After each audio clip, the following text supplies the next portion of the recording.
The Whim, Canto 2, You are without beginning and without end. History is not happening today, here in paradise where we not yet hang,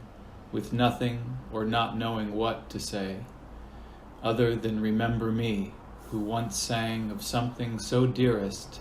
that knowledge weeps to recall home the hunger of its pang, in mansions where the king dreaming us sleeps. How many beings have you ever met on this horizon scarred with light that leaps in all directions, outspreading the net into a view from nowhere so glamorous that nobody sees you and lives, and yet one still is present, like an anchoress floating wholly all well now in life's tomb. Answer not in thought words unamorous any question left by love in the womb far before abyss springs from the recoil of asking in the first place like a bomb who individuation is.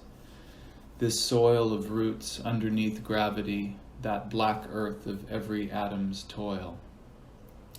The soul is Mary, not an entity of the kind my blindness of thinking sees, no thing squirming among identity with shadow forms of fine or gross bodies,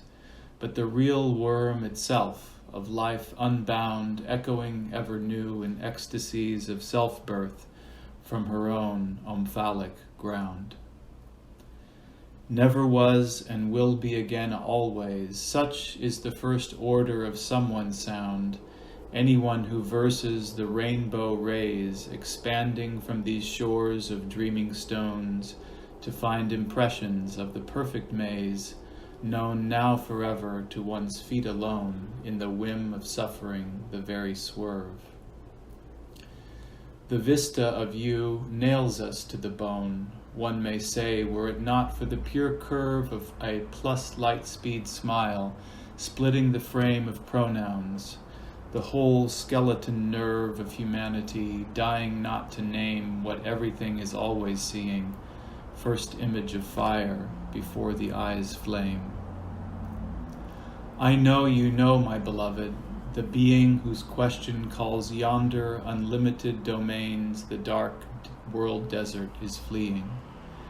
A numberless friend, losing first his head to save each from themselves, bleeding such drops as pierce my bubble sphere with sighs undead, everybody falling before the sight.